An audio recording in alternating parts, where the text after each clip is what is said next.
History के सबसे बदतरीन dictators वो होते हैं जो कि अपनी ही कौम के ऊपर जुल्म करते हैं और उन्हीं को मारते हैं। अदरवाइज़ ऐसे भी लोग हैं जिन्होंने कॉलोनाइज़ किया है, फॉरेन लैंड्स को जाके अनेक्स किया है, वहाँ पर जुल्म ढाए हैं। मैं ये नहीं कह रहा वो बुरे नहीं हैं, लेकिन उनसे भी बुरी एक कैटेगरी है, और वो ये है कि जिस पॉपुलस के ऊपर आप रूल कर रहे हों वहीं पर आप मैस मर्डर कर दें।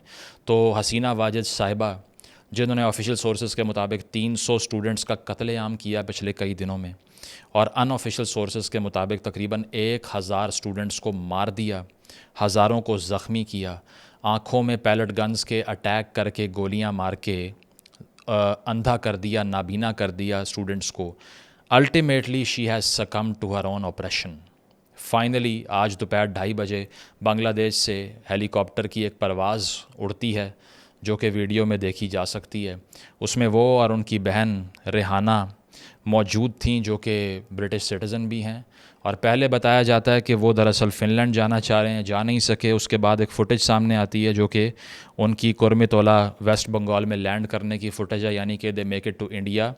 वहाँ से फिर वो अगरतला त्रिपुरा में लैंड करते हैं जो नॉर्थ ईस्ट में है इंडिया के, और उसके बाद में वहाँ से एक C-130 उनको हिंडन एयरबेस पहुँचाता है नियर न्यू दिल्ली। और अब ये रूमर्स भी हम सुन रहे हैं कि वो लंदन जा रही हैं असाइलम के लिए, लेकिन फ़िलहाल डिनाई किया जा रहा है। हो सकता है कि जब तक ये वीडियो आप देखें तो वो वहाँ पर चली जाएं या किसी और मुल्क में असाइलम सीख करें, because she feels that her life is insecure and obviously she should feel that. उसकी वजह ये है, आपने अगर मैस स्केल के ऊपर अपने लोगों का मर्डर कर दिया तो आप कैसे सेफ़ हो सकते हैं, वो भी एक कौम के सामने, एक हजूम के सामने नहीं। कौम इस तरह से जिसने 30% गवर्नमेंट जॉब्स के कोटा के लिए रेवोल्यूशन ऑर्केस्ट्रेट कर दी। I would like to salute the students of Bangladesh for what they have done. I think it is exemplary and absolutely utopian in our context, जिस तरह से उन्होंने इस चीज़ को पॉसिबल बनाया है कि एक मैस प्रोटेस्ट जिसमें एक डिमांड लिस्ट है, ग्रीवेंसेस हैं, किसी कल्ट के पीछे नहीं लगे, किसी के पीछे जान देने के लिए नहीं निकले, अपने लिए बाहर आए हैं, जिस तरह मैंने लास्ट वीडियो में कहा था। तो ये सारा कुछ हुआ किस तरह से, ये हम पहले एक्सप्लेन कर चुके हैं, लेकिन फिर भी उस वीडियो के बाद जो हमने तकरीबन 8-10 दिन पहले बनाई थी, उसके बाद ये हुआ कि स्टूडेंट्स अगेंस्ट डिस्क्रिमिनेशन कमेटी जो थी SAD, वो ये मुतालबा कर रही थी कि नाहिद इस्लाम, जो कि उनके एक लीडर हैं, he is very young, he is a university student, 26 जुलाई को उनको उठा लिया, उनकी रिहाई का मुतालबा कर रहे थे। और इससे पहले 30 जुलाई को हसीना वाजिद की हुकूमत ये ढोंग भी कर चुकी है कि हमें बहुत अफसोस है कि 200 लोग मरे हैं उस वक्त, इसीलिए हम डे ऑफ मॉर्निंग मनाएंगे, जिसमें हम उन लोगों की याद ताज़ा करेंगे जिन्होंने इस वायलेंस के लिए अपनी जान दे दी। लेकिन स्टूडेंट्स ने उसको भी रिजेक्ट कर दिया। 31 जुलाई को एक ऑर्डर पास हुआ कि जमात इस्लामी को बैन कर देंगे। अब इलेक्शन में पार्ट लेने से पहले ही जमात इस्लामी वहाँ पर बैंड है, लेकिन इस बार उन्होंने कहा कि प्रोटेस्ट भी आप नहीं कर सकते, because government was scared that JI could become a part of the mass protest at the forefront, तो उनको बैन कर दिया। उसके बाद में 1 अगस्त को रिमेंबरिंग और हीरोज़ के नाम से एक मैस प्रोटेस्ट हुआ, और दोबारा से इसी एक्शन कमेटी ने, जो कि स्टूडेंट्स को रिप्रेजेंट कर रही थी, इसी ने ये सारा कुछ किया। 3 अगस्त को शिफ्ट आना शुरू हुआ, यानी कि अमारत हिलना शुरू हो गई डिक्टेटरशिप की, ब्रूटल डिक्टेटरशिप की। और वो किस तरह से, जो ऑफिसर्स थे बांग्लादेशी आर्मी के, जो ढाका में, मीरपुर में, सावर में स्टेशन थे, उन्होंने एक मीटिंग कॉल की, और जो नए चीफ़ ऑफ द आर्मी थे, यानी कि वकारुज़्ज़मान, जनरल वकारुज़्ज़मान, उन्होंने इन सब को बुलाया। उस मीटिंग में कंसेंसस हुआ, और 4 अगस्त को आर्मी ने ऐलान कर दिया कि अपने लोगों पे हम मज़ीद गोलियां नहीं चला सकते। We can't exterminate our own people, which was a massive shift, क्योंकि गवर्नमेंट का जो मिलिट्री आर्म है, अगर वही उससे कट जाता है तो उसके बाद ऑर्डर मेंटेन करना इज़ नियर टू इम्पॉसिबल। आगे चल के दोबारा से 4 अगस्त की शाम को क्लैशेस शुरू हो जाते हैं, ठीक है, और गवर्नमेंट सपोर्टर्स और एंटी गवर्नमेंट प्रोटेस्टर्स आमने सामने आते हैं। एक दिन में 68 लोगों की जान चली जाती है, जिसमें 14 पुलिस वाले भी शामिल थे जो ऑर्डर मेंटेन करने की कोशिश कर रहे थे। और इसके बाद 5 अगस्त को, यानी कि आज, कॉल दी गई स्टूडेंट्स की तरफ से कि we will do quote unquote a final protest, ये आखिरी एहतजाज होगा जो हम करेंगे, इसके बाद तमाम मीनार हम गिरा देंगे आपके। तो फाइनल प्रोटेस्ट के लिए उन्होंने कहा कि हम ढाका की तरफ मार्च करेंगे। वो मार्च शुरू होने से पहले फ़ौज ने हसीना वाजिद साहिबा को कहा, तुम्हारे पास 45 मिनट हैं, रिज़ाइन करें और दफ़ा हो जाएं। इसकी वजह है कि इसके अलावा कोई चारा नहीं है, जो कुछ आपने कर दिया है। और फिर मिलिट्री का हेलीकॉप्टर मंगवा कर उनको बाहर भेजते हैं। उसकी वजह है कि उसके अलावा कोई सलूशन अब बचा नहीं था। और उसके बाद में शी एस्केप्स टू इंडिया। और फिर वकारुज़्ज़मान साहब जो कि आर्मी चीफ़ हैं उधर के, वो ख़िताब करते हैं और वो ये कहते हैं कि हम इंटरिम गवर्नमेंट फॉर्म करने के लिए पॉलिटिकल पार्टीज से बात करेंगे और जस्टिस की जाएगी, जिसके साथ जुल्म हुआ है, लोगों को मारा है, जिसने उसका एहतसाब और अकाउंटेबिलिटी होगी। तो mind you, he did not say that the country is currently under a martial law. He said that I am going to call for an interim government by talking to the political stakeholders। अब उस पर भी बहुत से लोग एतराज़ कर रहे हैं कि लेफ़्ट की पार्टियां नहीं आ रही, लिबरल पार्टियां नहीं आ रही, सिर्फ राइट विंग आ सकती है।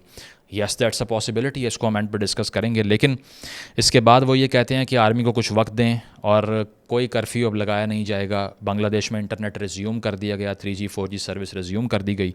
और उन्होंने ये भी कहा कि you should have faith in military, कि हम ऑर्डर रिस्टोर करेंगे। और ये भी कहा कि हम जो प्रेसिडेंट हैं उनसे बात करके इंटरिम गवर्नमेंट की फॉर्मेशन के लिए फिल फॉर बात शुरू कर रहे हैं। लेकिन इसके रिस्पांस में बहुत से लोग सोशल मीडिया पे मैं देख रहा हूँ 2-4 किस्म की बातें हो रही हैं, क्योंकि वही हर्ड मेंटालिटी होती है ना, कि किसी ने कुछ कह दिया और उसी में बह गए। पहला आर्गुमेंट ये यूज़ हो रहा है जो कि यहाँ से हो रहा है कि देख लीजिए ये जो वहाँ पर बाहर से साजिश के तहत हुकूमत गिराई गई है, अमेरिका के बहुत से एम्बेसडर्स BNP के लीडर्स से मिल रहे थे और कंस्पिरेसी कर रहे थे। I don't by that bullshit. पहली चीज़ ये है, ठीक है। दूसरी चीज़ ये है कि पाकिस्तान की तरफ से कंस्पिरेसी हो गई। मैंने देखा है अभी बहुत सी वेबसाइट्स बॉर्डर के उस पार से ये छाप रही हैं कि ISI ने या पाकिस्तान ने करा दिया। That is also bullshit, because मेरा नहीं ख्याल कि ऐसा हो सकता है, बिल्कुल पॉसिबल नहीं है, बिल्कुल रबिश कह सकते हैं इसको। तीसरी थेरी ये है कि असल में इंडिया ये सारा कुछ चाह रहा था कि ये ऑपरेशन कंटिन्यू रहे और अब वो कोई नई रजीम इंस्टॉल कर देंगे। ये भी बुलशिट है। सिर्फ एक नैरेटिव ठीक है, और वो नैरेटिव ये है कि it is completely organic movement. इसमें कोई लीडर नज़र नहीं आता, ये लीडर लेस मूवमेंट है, ये कम्प्लीटली ऑर्गेनिक है। ये किसी लीडर के लिए नहीं हुई, ये किसी पार्टी के लिए नहीं की गई, ये किसी सिंगल एंटिटी के लिए नहीं की गई। और ना ही अगर आपको ये लगता है कि इसके रिज़ल्ट में तो फ़ौज आ गई है, इसका कोई फ़ायदा ही नहीं है, ऐसा नहीं है। जिस तरह हमने लास्ट वीडियो में पूरी हिस्ट्री नरेट की बांग्लादेश की आवाम की मैस प्रोटेस्ट करने की, अपने राइट्स के लिए लड़ने और जान देने की, उसी तरह अगर मिलिट्री रेजिम आती भी है, they will continue fighting because they stand for a cause, not for a cult. Issue यही होता है ना कि पाकिस्तान में तो ये मसला रहा कि यार एक शख्स वापस आके हमें आज़ादी दिलवा देगा, और वो जब वापस आके वो इस्टेब्लिशमेंट से बात करे, अपोजिशन से बात करे, जिससे भी करे, लोग तालियां बजाना शुरू कर देते हैं। वहाँ ऐसा नहीं है। They stand for a cause, not for a political party. That's why they will keep that cause under scrutiny whoever comes and goes. और इसी के रिस्पॉन्स के फ़ौरन बाद जो आर्मी चीफ़ ने रिस्पॉन्ड किया, तो जो स्टूडेंट्स की जो बॉडी है, SAD के नाम से मैंने पहले बताया, कोट अन कोट उनकी स्टेटमेंट सुने आर्मी चीफ़ के बयान के बाद। वो कहते हैं वी रिजेक्ट मिलिट्री रूल, हम मिलिट्री रूल को एक्सेप्ट नहीं करेंगे। Those who brought the revolution will decide who will rule, जो इनकलाब लेकर आए हैं वो डिसाइड करेंगे कि रूल किसको करना है, और कोई नहीं करेगा। फिर वो ये कहते हैं कि military rule is not the solution, military rule answer नहीं है हमारे मसाइल का। फिर कहते हैं कि we brought Bangladesh outside fascism, we will uproot all fascist tactics, कि फ़ाशिज़म हमने ख़त्म किया और जो बाकी का फ़ाशिज़म है वो भी हम ख़त्म करेंगे। तो क्लियरली आपको ये दिखाई देता है कि they are already anticipating that military might prolong their rule, and that is why we are going to resist and keep resisting.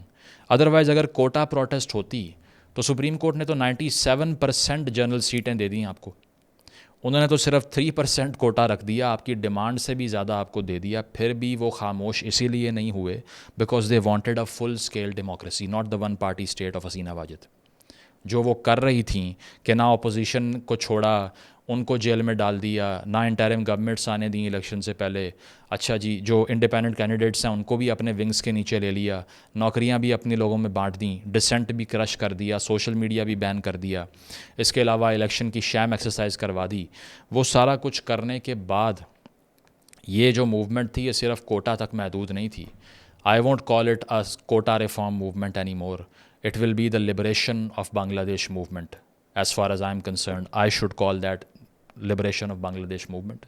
और दूसरी चीज़ ये है कि ऐसा मैं ये नहीं कह रहा कि अब एब्सोल्यूट ऑर्डर रिस्टोर हो जाएगा। इनफैक्ट सबसे बड़ा थ्रेट ही यही है कि मॉब रूल जो होता है, जिसमें लीडर नहीं होता, वो अल्टीमेटली अक्सर इट बिगेट्स केओस, बिल्कुल केओस आ जाता है। आप अगर देख लीजिए कि अरब स्प्रिंग में बहुत जगहों पर अवाम इस तरह बाहर आए, इनकलाब के लिए जद्दोजहद की, तोड़ फोड़ की, आग लगाई, रेजिस्ट किया, जाने दी, रिज़ल्ट ज़ीरो, कुछ भी नहीं। ठीक है। इसके बाद हिस्टोरिकली भी आपको दिखाई देता है कि बहुत सी जगहों पे जहाँ रेवोल्यूशन आया वहाँ काउंटर रेवोल्यूशन हो गया और मज़ीद डेस्पोटिज़म आ गया। Even I will go on to say कि जो बोल्शेविक रेवोल्यूशन थी फर्स्ट वर्ल्ड वॉर के बाद रशिया के अंदर, उसमें जिन मज़दूरों ने जद्दोजहद की, कोशिश की, मारें खाईं, जानें दी, उन्हीं के ऊपर अल्टीमेटली पहले लेनिन और बाद में स्टालिन की रजीम आई और इतना ऑपरेशन हुआ कि गुलाग्स में, डेथ कैंप्स में बांध बांध के मारा उनको, मजदूरियाँ करवाईं, तो कोई इमेंसिपेशन नहीं मिल सकी। फ्रेंच रेवोल्यूशन की अगर मैं बात करूं तो जिस तरह से लुई 16 और उनकी जो वाइफ थी मैरी एंटोनेट, उन दोनों को गिलेटिन मशीन से एग्जीक्यूट किया लोगों ने। एक कमीशन बना रेवोल्यूशनरी ट्राइब्यूनल्स के नाम से जो इनकलाब लेकर आए थे, उन्होंने जस्टिस भी खुद करने के लिए ट्राइब्यूनल बनाए अपने। बाद में कुछ सालों बाद नेपोलियन बोनापार्ट आया और with in the next 15 years दोबारा से किंगशिप वापस आ गई फ्रांस के अंदर। तो ऐसा नहीं है कि इस तरह की मूवमेंट बिल्कुल अल्टीमेट डेमोक्रेटाइजेशन पे ख़त्म होगी या केओस ख़त्म हो जाएगा या फिर मार धाड़ ख़त्म हो जाएगी, नहीं। लेकिन इसका ये मतलब नहीं है कि you don't admire the effort of these youngsters who have done their part massively for the restoration of public order and for civil liberties in Bangladesh. अगर इसके बाद केओस आता है तो मैं उसको आउट रूल नहीं कर रहा। 3 पॉसिबिलिटीज़ हो सकती हैं। नंबर 1 सिविल वॉर, कि इनमें से कोई लीडर अवाम में से उठ के आए और वो कहे कि हमें इलेक्ट करो और डिसइंटीग्रेशन हो जाए, ग्रुप्स लड़ पड़ें। नंबर 2 जो चीज़ है वो ये है कि जमात इस्लामी टाइप किसी फार राइट पार्टी का रूल आ जाए। मेरे नज़दीक वो भी एब्सोल्यूट डिस्टोपिया होगा। उसकी वजह कि ईरानियन रेवोल्यूशन की मिसाल हमारे सामने है। अवाम शाह फ़िरान रज़ा पहलवी के ख़िलाफ़ बाहर आए, लड़े, जाने दी, मारे खाईं और बाद में ऐसी रजीम आई जो कि डिस्पोटिक है, आज तक वहाँ पे ख़वातीन से ज़्यादतियाँ कर रही है, ऑपरेशन कर रही है उनके अगेंस्ट, कोई सिविल लिबर्टीज़ वहाँ एग्जिस्ट नहीं करती, गला घोंट कर रखा हुआ है ईरानियंस का, उसका भी कोई फ़ायदा नहीं हुआ।